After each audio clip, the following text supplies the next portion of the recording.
Welcome to Happily Ever After, the podcast where we talk about life's big stories. From great sex to sexual trauma, breakups and breakdowns, icky secrets, and happy endings. It's the stuff that makes us human, and boy, do we cover it all. I'm your host, Hannah Harvey. I'm a writer and a parenting blogger at mumsdays.com. That's mumsdays.com. I would be very grateful if you could subscribe and leave a review because it means more people can find the podcast. And I also really love hearing from you. So please contact me through Instagram at mumsdays with all your stories of life and any thoughts you might have on the episode or even questions you want answering. You can find all the details from this episode in the show notes.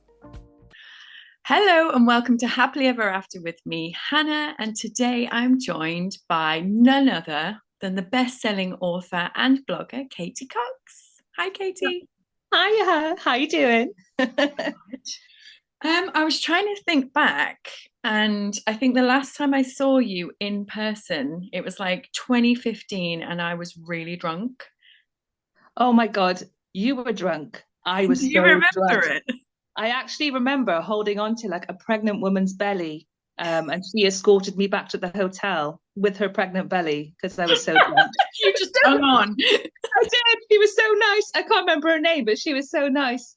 But yeah, it was the free wine, wasn't it? It was that Lindeman's wine. I haven't touched it since. It's just we drank so much of it because it was free. Yeah, Remember? well, barely. I think I had to go get a bloody train. I had no bellies to hang on to. Oh, my own. Yeah, well, it was fun. It was that blogging awards, wasn't it? That Bibs, the Brilliance in Blogging Awards. It was. I was trying to remember. I knew it was something to do with blogging and parenting blogging, but I couldn't really. Just like hundreds of mums in a room with free wine. Like, what's going to happen? You know, could possibly go wrong. Yeah. One night off a year, and we're like, woo! Yeah, in London, baby. Yeah, it was. Yeah. That was a fun night. Fair play. Fun. Yeah. Well, I'm sure it was fun. I can't remember much of it, but I'm sure it was brilliant. It was definitely fun, and I remember you being absolutely hilarious. I think it was like the first proper time I'd met you in person. But do you not remember there was a bit of a Mean Girls vibe? Totally, 100%. Yes. I mean, I was standing in the toilet, and this woman came up to me. So I was there for my blog, Carry On Katy, and I was up for was it Fresh Voice Award or something like that, or whatever that. It's like a best newcomer or something. And I was standing in the toilet, and this mum blogger came over to me, and she went, "Oh," she goes, "You're Katy, are you?" She goes, "God, you're so much older than I thought you'd be." Oh. And she said that to me in the toilet. So I was like, "Oh, okay, thanks." Yeah. That's like what are you supposed to say? Insults in one. I know. I just smiled, and what could you say? It's like, yeah, I'm of an age. Yeah, I am mature. I promise.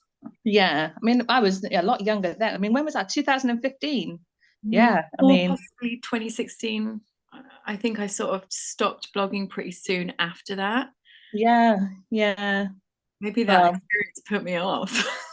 Well, it was quite kind of, it did feel a little bit like one of those like school movies in high school, and you got like the cool crowd, and then everyone else is like, sitting. We were around the edges being like, oh, we're still quirky.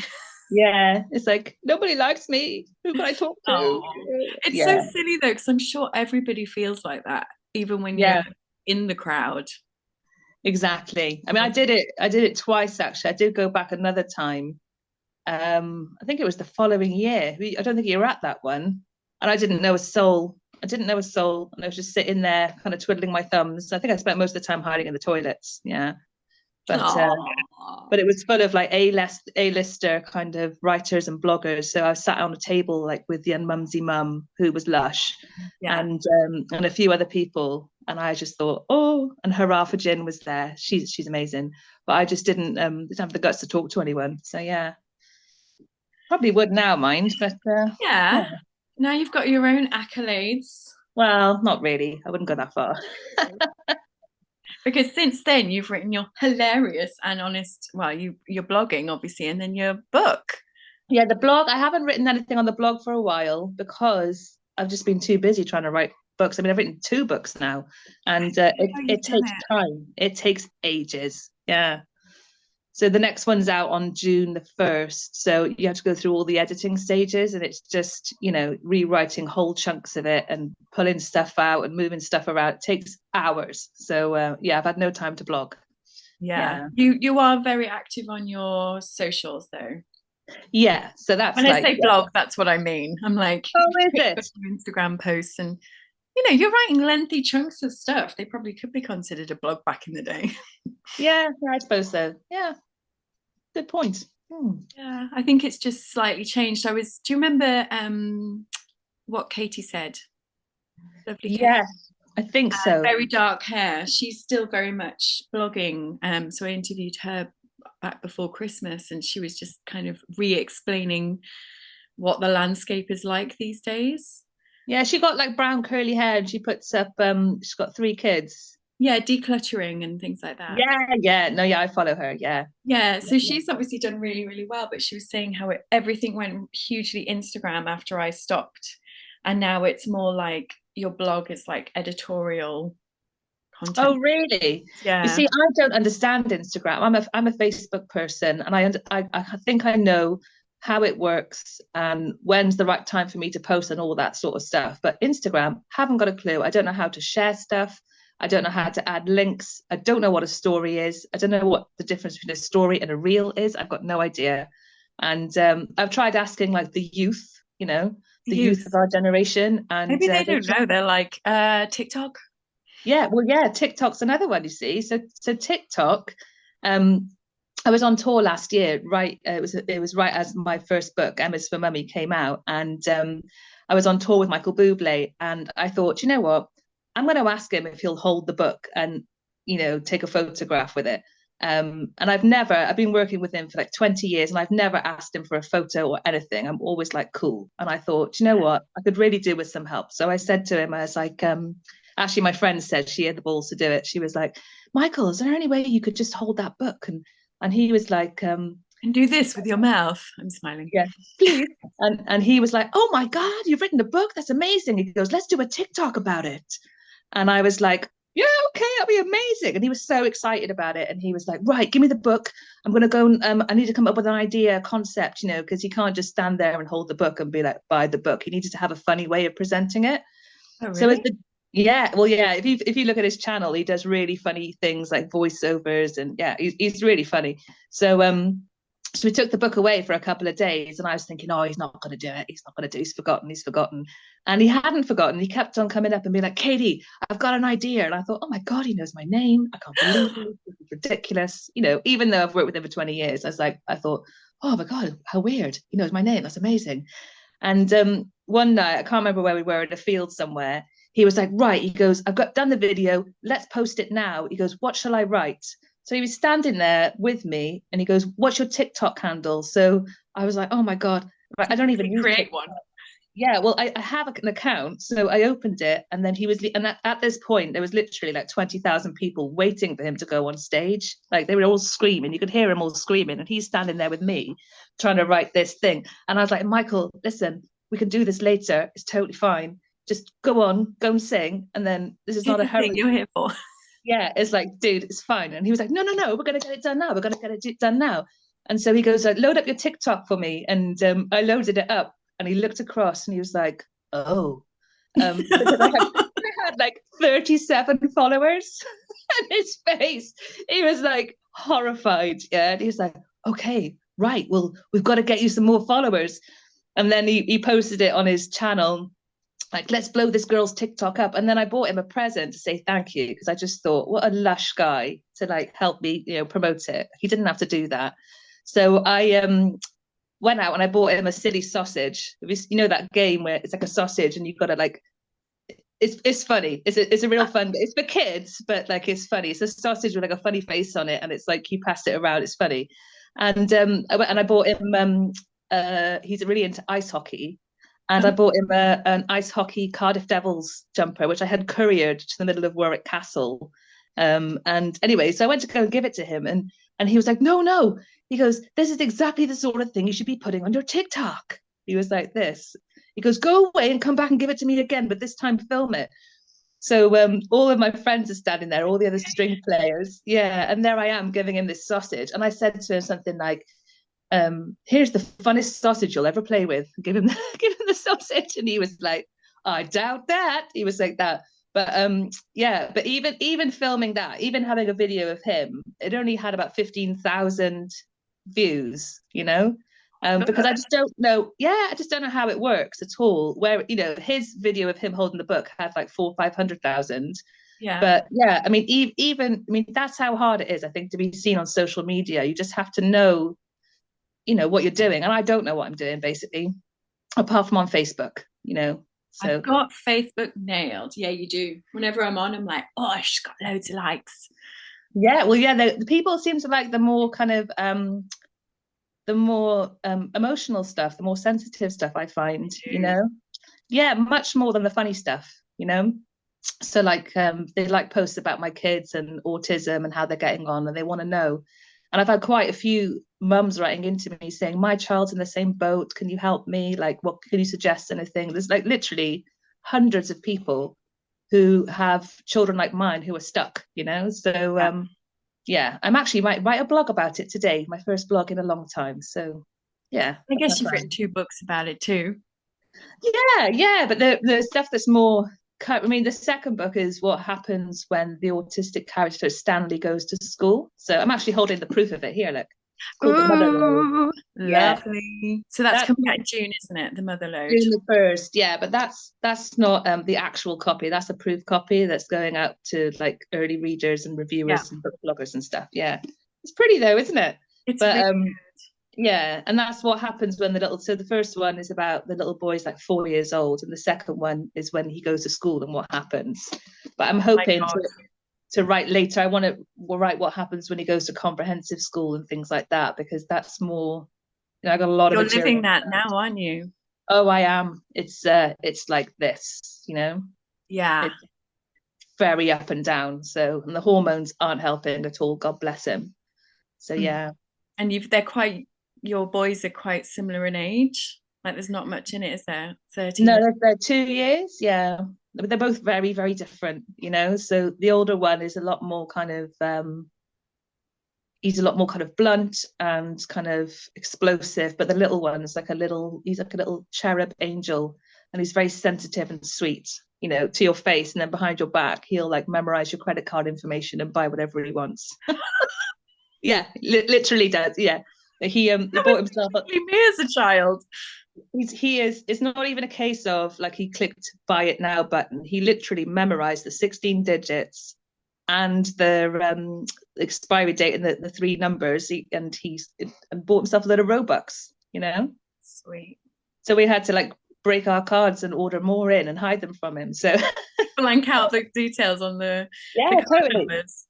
He's got like an insane memory, but like you would never think he would do that because he's so sweet and like See, on your TikTok, I've seen him dancing in the street. Yeah, that was in New York. Isn't that so sweet? Yeah, cute. I loved it. I wanted to join in. It's proper kind of festive Christmas, Samaritans, buckets with that was like a lush day. But yeah, we took them to New York because they were obsessed with America. But they were really young. I can't believe we did it. They were like 6 and 4 or something. And we literally took them in the snow at Christmas time, and all over New York. And of course, like the older one became obsessed with pressing buttons on the lifts, and everywhere's got a lift, hasn't it? It's all skyscrapers. Like Elf. Did you just press every button? Yeah. But if anyone else pressed the button, he'd go mental. So he was like screaming at old ladies, and then he ended up having a meltdown in the middle of Macy's because someone touched the button before him. So yeah, it was fun. It was a fun time. Oh my God, yeah. When you think of so some of the stories you tell in For Mummy, it's like I've experienced them with a child. I guess the difference is every time you go out, you're like, yeah, you have to know like what might be a trigger and kind of avoid that at all costs. So for example, like whatever we do on holiday, any holiday that we go on, whatever happens on day 1, that's what will happen every single day. So especially with my older son, he will expect yeah, he will expect to sit in the same seat, eat the same food, and do literally exactly the same thing. So when we went to New York, we took him to the M&M store on the first day, and there's a machine in there where you can stand on it and it tells you what color M&M you are. And straight away he was like, I love this. And so we had to go there every single day. And he had to go on it 5 times. And so no matter where we were schlepping across New York in the snow because we had to do the M&Ms. Do that first and then we'll go from there. Yeah, yeah. So it's difficult, but yeah, he's getting better as he gets older. He's much more open to trying different things. But I mean, the last holiday we went on, he spent a lot of the time pacing backwards and forwards in the corridor of our hotel because he just wanted to think. It calls it thinking time. So we were quite restricted. We couldn't really go out and do things, like most families probably would. I don't know, but yeah, it's still nice to be away in the sunshine. It is. Sit on a balcony and you can walk along the corridor. Yeah, whatever floats your boat, I guess, isn't it? Yeah. So how much of the book, because I was thinking it was like a memoir, and then I got into it, and the main character is called Lucy, who is like hilarious. By the time I'd finished the book, I spent about a week, whenever I did something stupid, I'd be like, feels like something Lucy would do, or or I wonder what she'd make of this. Like at one point, one night, I'd already got into bed. I'd switched the light off, and then I was like, oh, I'm really thirsty. So I got up, got a glass of water, and then spotted some waxing strips on the side that I'd bought earlier to see if I could have a go at doing my own bikini line. Ooh, So yeah. I'd practice on my own lip. And then before I knew it, I was like stood with like a waxing strip stuck on my lip after I'd already gone to bed at like 11:30. And then I had to try and, whip it off. And I was like, this is definitely something Lucy would do. And me, that's definitely something. I've got some terrible waxing stories for you, but I just FYI, I cannot wax my own bikini line. That my lips is painful. Don't do it. It's not worth it. I mean, I've had some awful mishaps in that area. And in fact, actually, in the second book, there's an entire chapter devoted to when Lucy goes and has her fanny waxed for she's going on holiday. She's going on a caravan holiday. And there's a whole thing. Why would you need your fanny wax for a caravan holiday? Well, because she's got to get in the pool, and she's worried about what strangers will think of her mum bod. So she's hoping that her and Ed are gonna have a bit of a horizontal mambo. Yeah. Ooh. And and basically Charlie, her best friend, tells her that her bits look like Brian May. The chapter is called Brian May. All been there. Yeah, so she needs to sort out her Brian May so that Ed can find her pleasure pip. That's a direct quote. Oh, that's lovely. You've got such a beautiful way with words. I know. What was it I messaged you when I was partway through? It was something like the 10 tits or something. No, a 6-pack of tits. Oh yeah. She's trying on a bra, and I'm like, oh yeah, I've got quite a few. Back and the front. I mean, actually, it's really more like 12 because you get 6 at the front and 6 at the back, don't you? Like if the bra's too tight, it's the overhang. Yeah. So yeah, I've got 12 or so right now. Actually, I need to sort myself out. You're looking great. Oh, I'm not. I'm feeling tired and old today, I gotta say. But it is what it is. I think it's partly like in our heads though, because honestly, you look fantastic. And then about this, like, look at the bags, gorgeous, and the chin hair, the moustache. It's not great. Well, mine is much better thanks to. Well, yeah, I mean, like lip wax. Yeah, amen to that. Maybe I should give it a go. I'm a little bit afraid that I'll like rip it off and it'll pull off my whole face. I mean, these are things that have been tested. I'm sure they're okay. They're safe. Partially, yeah. So yeah, is it? I mean, some of these stories, are they autobiographical, or is it just? This is such a tricky question. So yes, it's basically pretty much all of it is true. Some of it, a lot of it, some of it is exaggerated. So, for example, the Dr. Tom situation in the book. So when the character, her best friend, ends up going out with the guy who delivered her baby. That is based on when I was having my stitches in hospital, the doctor doing it was called Tom, and I know this because I met him a week earlier in an antenatal appointment. So when he was doing my stitches, I asked him if he was single because I thought he was rather handsome. I know. I thought he was rather handsome. I thought he'd make a great boyfriend for my one of my best friends who was single at the time. So that's where the inspiration from that came from. And I did ask him if he had GCSE textiles when he was doing it as well. Obviously. My stitches, yeah, that did happen. But the characters are all kind of like a mishmash of my friends. Yeah, I love like, Charlie. She's hilarious. Yeah. My best friend says to me that she thinks that I am Charlie. So she thinks I've written myself as Charlie. Yeah. Like she's almost like Sergeant Major Horsey type. Yeah. Because I did the audiobook. Because I was doing loads of driving when I was doing my yoga teacher training, and I was like, oh, I'll listen to this as I'm driving backwards and forwards. And the voice she gives Charlie is like quite, come on, girls. Yeah, that's exactly what she's like. Yeah, that's so good. Come on, girls, right? Call in the cavalry. Yeah, she's a sparkly cock on your head and let's get partying. yeah.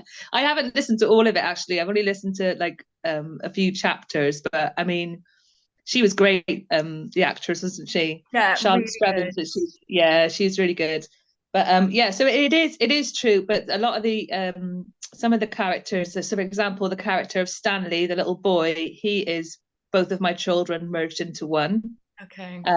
But he's more like my older son. He talks the way my older son does. So my older son talks in lists. Number one, 17 things to tell you. Yeah, that's what he does. He literally does that, and then he'll pace backwards and forwards as he's telling you. He does it less now, but when he was little, he did it a lot.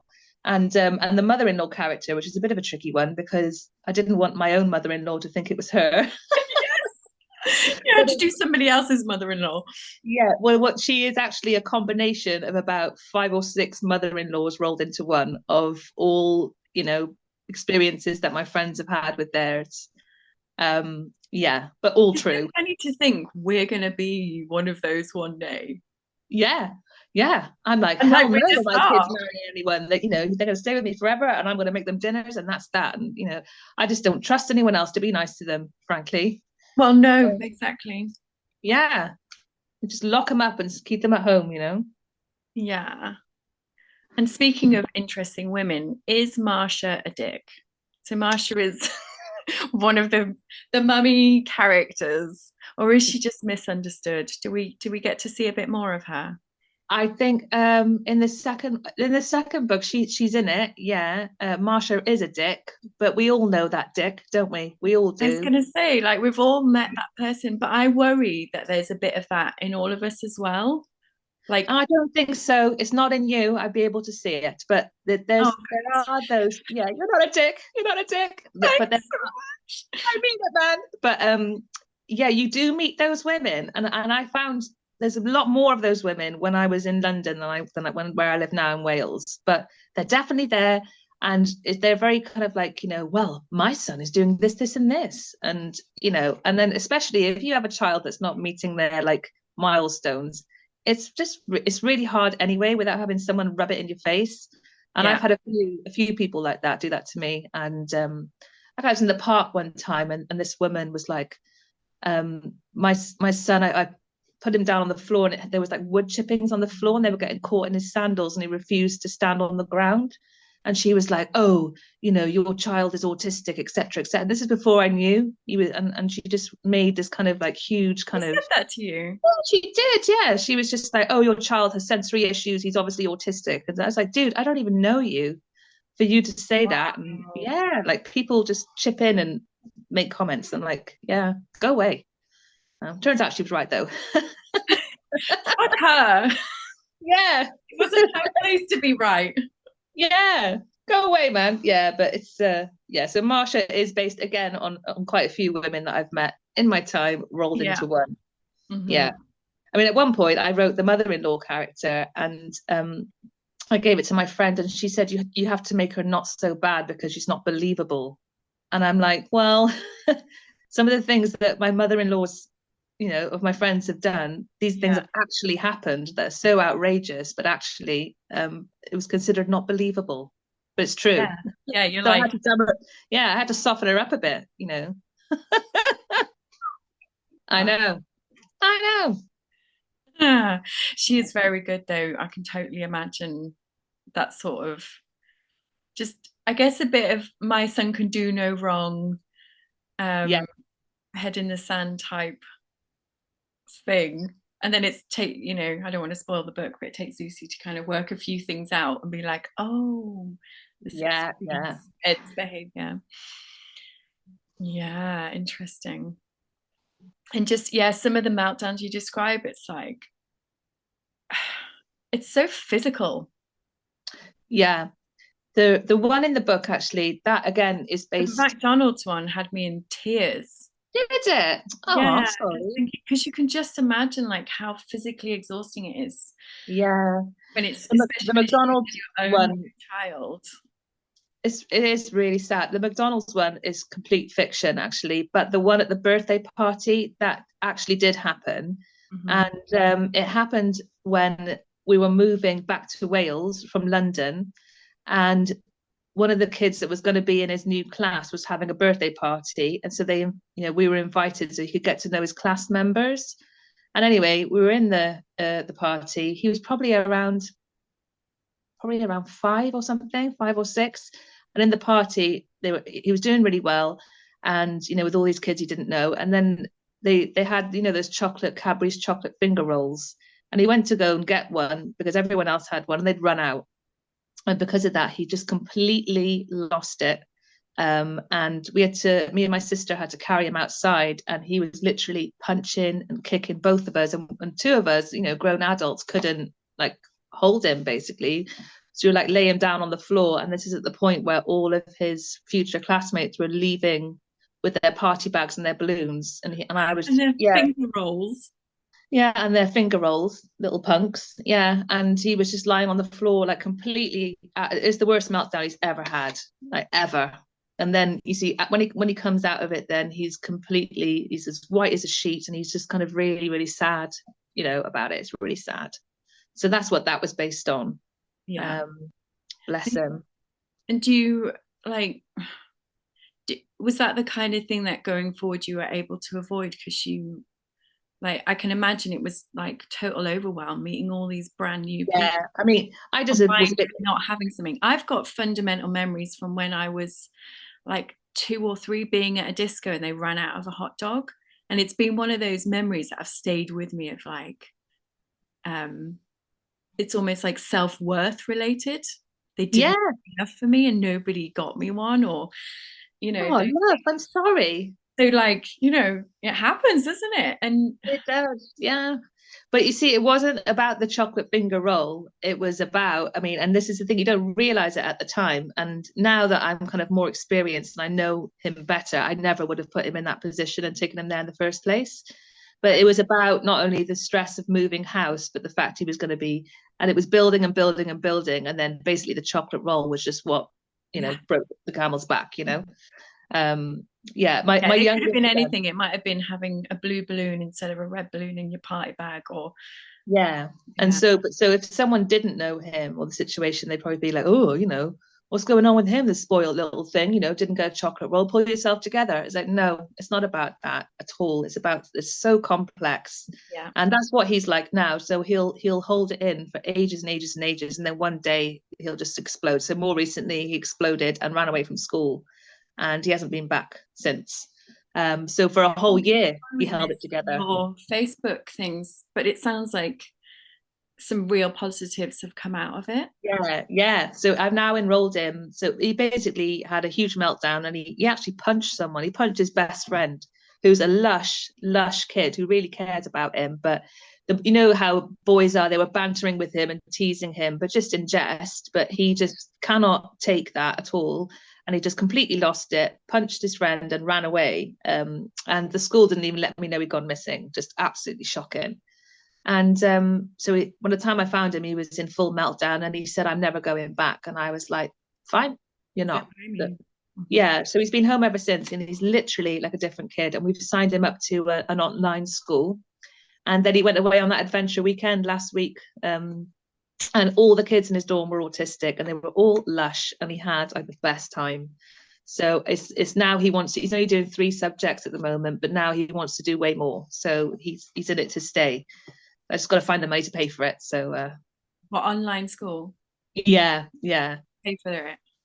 Yeah, it's like proper teachers, lessons, and if you miss a lesson, you can like watch it back, and you have homework, and it's like an accredited proper school, but you've got to pay for it. So, but it's not anywhere near as expensive as like a private school, but you still got to pay for it, and I'm a poor musician, so I think you need to tap Mr. Bublé up.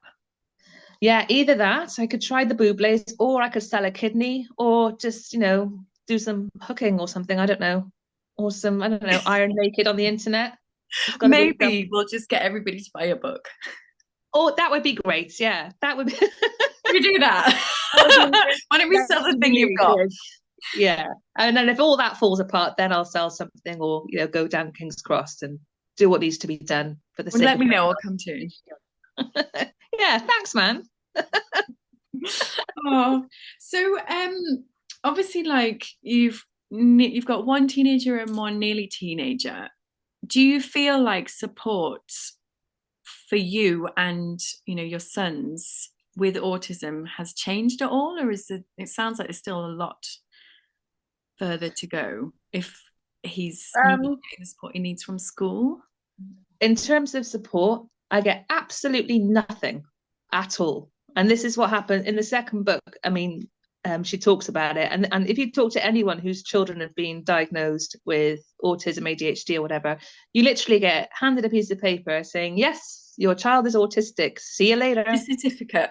Yeah. And you get like, the only thing is that you can apply for like a disability allowance. Okay. But I mean, my youngest son was having a lot of problems with his mental health, and I contacted CAMS, the mental health track, and they basically zoomed into the top of the queue, and they called me up, and the moment they found out he was autistic, they're like, oh no, we don't help autistic children. We're not trained for that.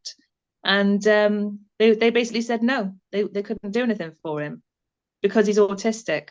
Okay. Yeah, because apparently your anxiety comes from a different place. I mean, I just, he's a child. He's incredibly anxious. You have the skills to help him, but they wouldn't help him. So basically, no one helps. At school, there's various things. There's like, they take him out a couple of times a week and stuff. And he has like a regulation station. This is the little one now, and he goes on a beanbag and just chills out behind a screen. But yeah, other than that, there is nothing. So it's a case of having to either pay for services yourself, or, I mean, there's an amazing online community of like, families in my position. So I'm going to kind of get a lot of advice. I get a lot of advice from autistic people as well, which is a really good thing to do.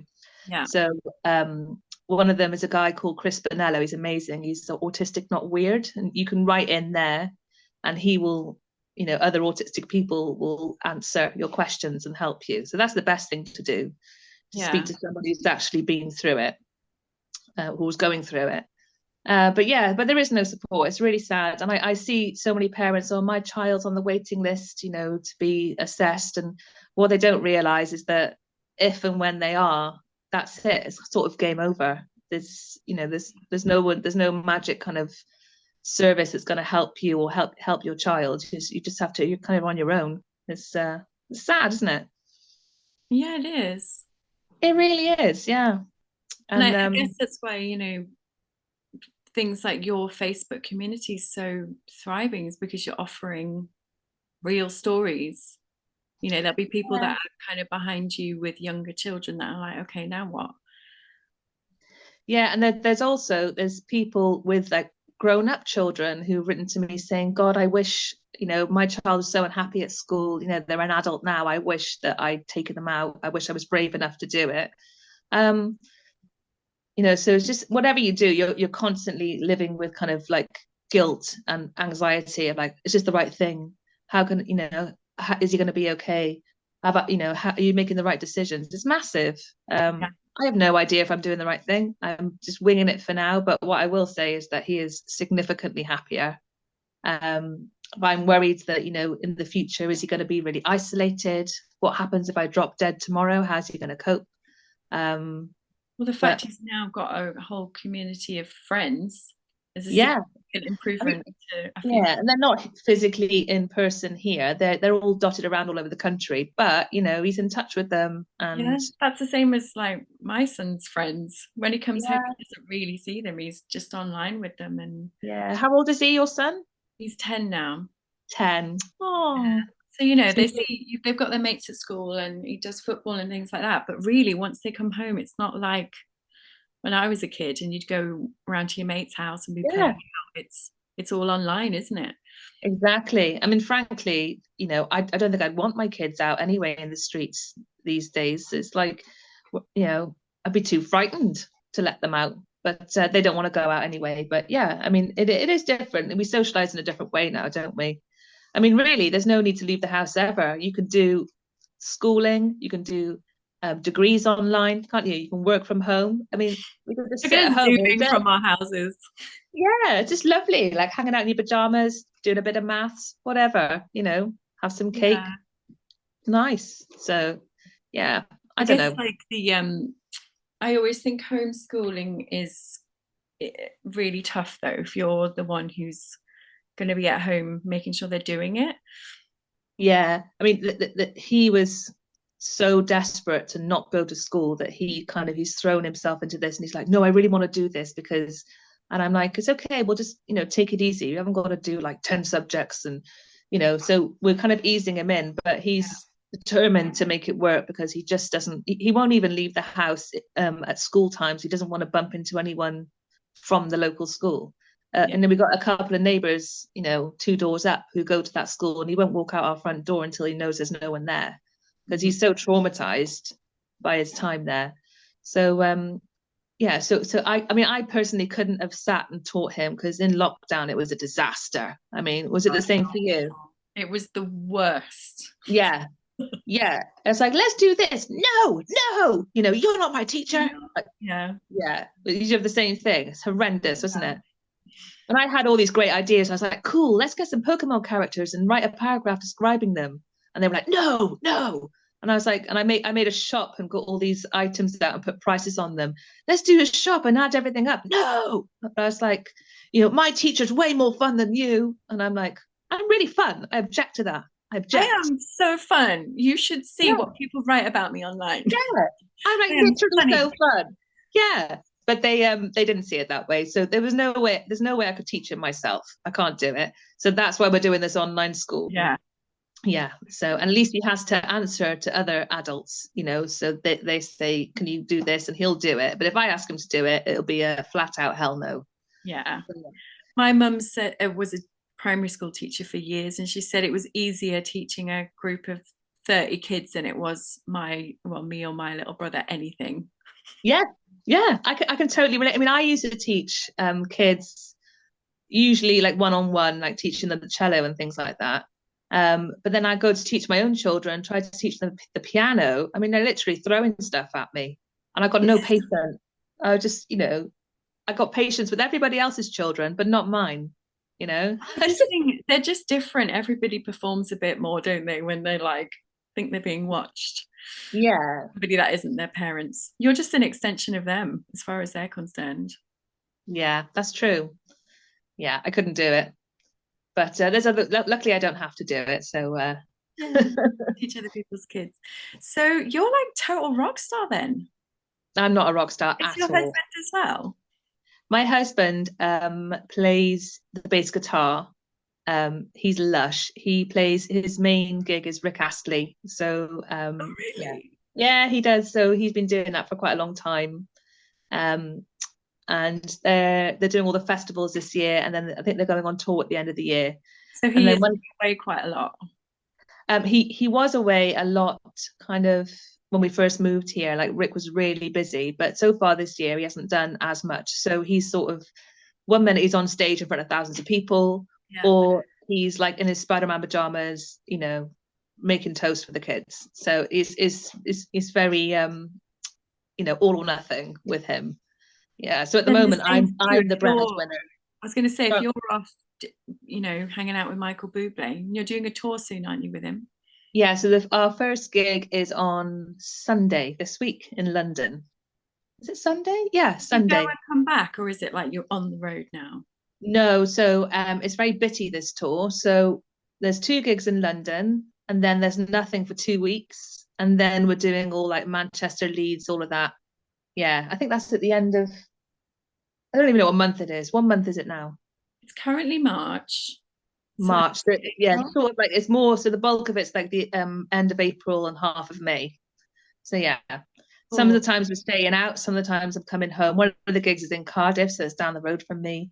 And Birmingham will commute that and stuff. And so luckily my husband's around, so we can make it work. But if he was away, then it would be, it would be a nightmare. But I got my mum and dad around the corner, so I'm sure they'd help. So yeah. Is your mum actually looking at everybody's fannies? My mum has seen the fanny of everyone in my village. Yeah. Yeah, she has. And she is Irish as well. And she's always saying, she goes, I saw your away teacher there today. And, she literally like, and all of my friends that I went to school with and say, so and so was asking about you. Yeah, because, they had What, their whilst her fanny. legs were spread? Yeah, yeah. She has seen every fanny in the village. Yeah. Oh, Yeah.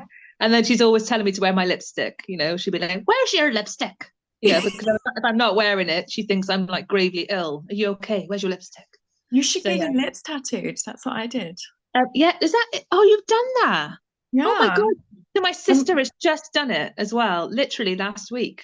Yeah. Painful thing I've ever been involved in. Oh, But you really? can get lip numbing cream. So the second time she just put a ton of that on and it was great. But So the afterwards you're first like, time you didn't have the numbing cream the first time, well, it no? did, but I'm so sensitive. She was like, I'm gonna have to get like a whole new tube just for you because I'm like the biggest baby. Totally worth it though. You look like you're wearing gloss. It looks Do amazing. I? I Yeah. feel like it's gone quite a bit lighter, but it's nice just having it there. So then you can I'm be like, thinking about "Mum, doing it's them. fine." My brows I'm going to do, I think, because I don't have any because I plucked them all out in the 90s and they never came back. Yeah, look at mine. I can't be asked though. I feel like that fashion's gonna go. And then I'll be like, huh, see, I've got no eyebrows. Yeah, you've got a nice set, love. They're lovely. Oh, well, See, thanks. mine are just not there. See, they just plucked Yeah. them all out when I was like 13 Yeah, and it they was never came really back. fashionable. I shaved mine at one point, and then I think I slipped, and it ended up being like I had to do this with my fringe. For anyone who can't see, I have my fringe in front of my face. Um, We've all been there. We've all done things we shouldn't have done. we've all done it. Yeah, when your mum says don't shave your legs, you'll regret it, and then you do, and then yeah, she was right. She was right. But that's because I wasn't educated. The first time I shaved my legs, I think I was given £10 for something, so I went straight out and got a Gillette. Um, Ooh, no, posh. nobody told me that you're meant to wet your legs and use soap. So I Yes. dry shave them. Oh my God. So my legs were so soft, they were like Barbies, but they looked like a piece of ham. It's like that scene in that movie, Cabin Fever. Have you seen that? When they get No. the girl, there's like a virus in the water, and these like 6 people are staying in a cabin, and they all get this flesh-eating virus. Oh. And then there's the girl sitting in the bathtub shaving her legs, and her legs are like coming off. Like, yeah, and she's just sitting there crying, shaving her legs. It's really grim, but yeah, that's what I imagined when you said that then. Yeah, that's basically what happened. But I was like, feel how soft they are. Just don't look with your, close your eyes. Like Freddy Krueger face legs. Yeah, nice. Oh, grim. Oh, Yeah. well, Katie, thank you so much. This has been amazing. I don't even know what we've talked about. It's really weird.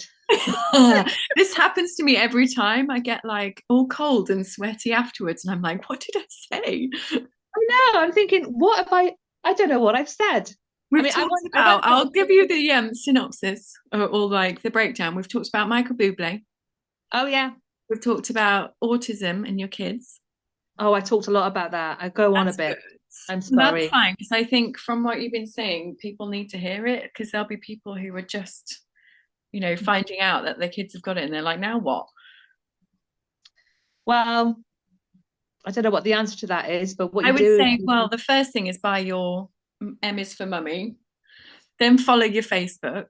And you've also mentioned a few people that you go to for support. So I'll yeah, link I actually, I think I will write a blog and I'll write down all the people that I follow who I think are amazing.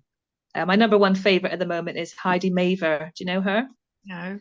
Oh, she's amazing. As we speak, she's on her way to Downing Street to hand in a petition to stop the government finding people whose children can't go to school because of special needs and etc. It's amazing. She's amazing.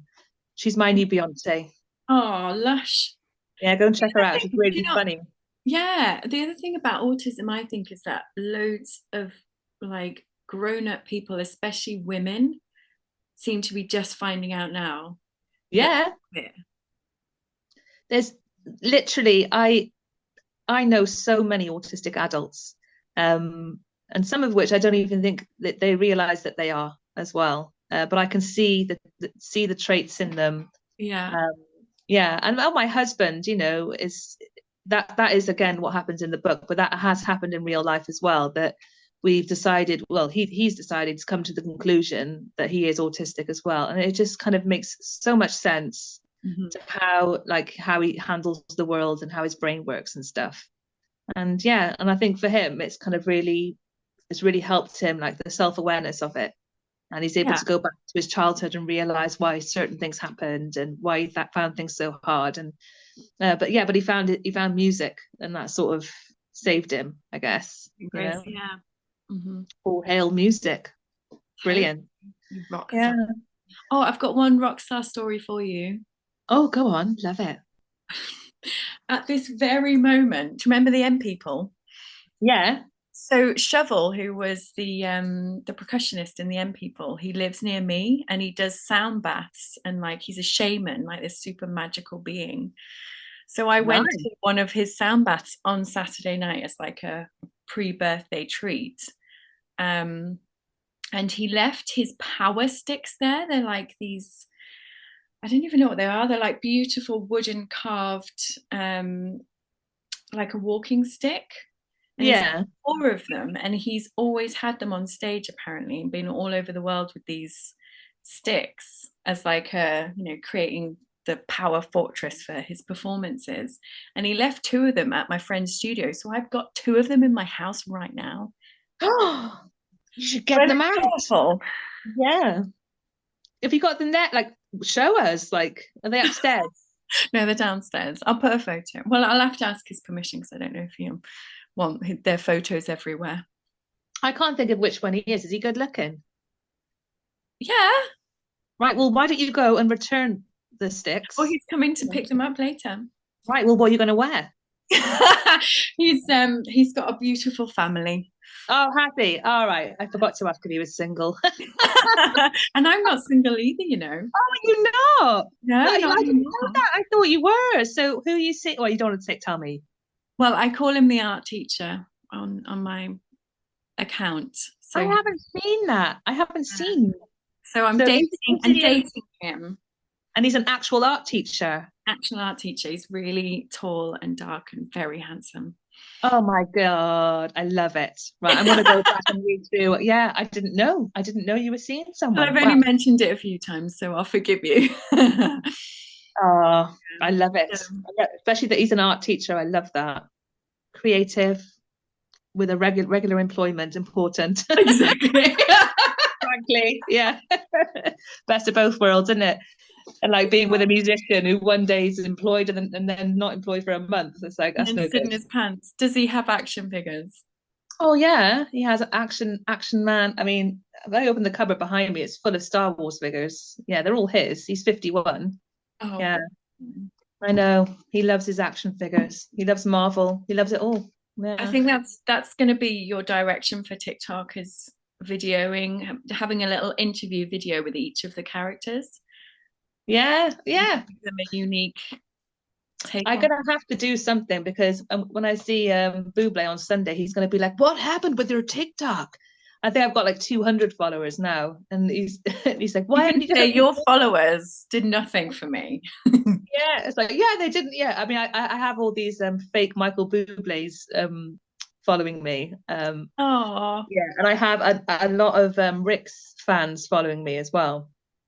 It's quite funny. And I had one of them wrote to me the other day saying, I am Rick's kind of I get it all the time, the spam. I'm Rick's kind of manager, and if you want to meet him, you need to contact me. And I'm like, no, you're not. you totally are not. Yeah, I get loads of messages like that actually. Yeah. That is so Funny. weird. The I internet know. is so weird. Yeah, I know. It's weird. But yeah, he's got some diehard fans who will do those sorts of things. Yeah. Anyway, I'll Oh, stop blathering now. I'm sure you've got things to do. Yeah. I'm So just really looking forward to Action Man TikTok. yeah, it'll be great. I mean, we've got everything. We've got Barbies in there. We do. Yeah, he's got all the outfits. We've got like a commando guy. We've got like a karate guy. We've got it all. Yeah. Great. And I'm very much looking forward to the Motherload out in June. Watch this Yes, there it space. is. Woo! Blue. Can't wait. A chapter all about vaginal waxing. Yeah. Yeah. I But also also, think in the future you should get Charlie to read some like alien porn because I think that would make a really good chapter. I'll send you a link. yeah, she's pregnant in this book as well, which makes for some fun times. Yeah, I'm looking forward to finding out how she gets on. Yeah, she has a lot of issues with her nipples in this book. But yeah, you'll see. Yeah, we do. We'll see. Thank you so much, Katy. It was lovely to see the comic book version as well one day. Oh yeah, I'll do that. No problem. I'll just whip it up. No problem. Thanks, gorgeous. Lovely to speak to you, love. Take care, okay? Thank you. Bye. Good luck with the art teacher. Thank you so much for listening, and I'll see you next time for another episode of Happily Ever After with me, Hannah Harvey. It would be wonderful if you could leave a review and subscribe. And of course, if you've got a friend who might enjoy this episode, then please do pass it on. For anything else, you can get in touch with me through either Instagram @mumsdays or through my website mumsdays.com.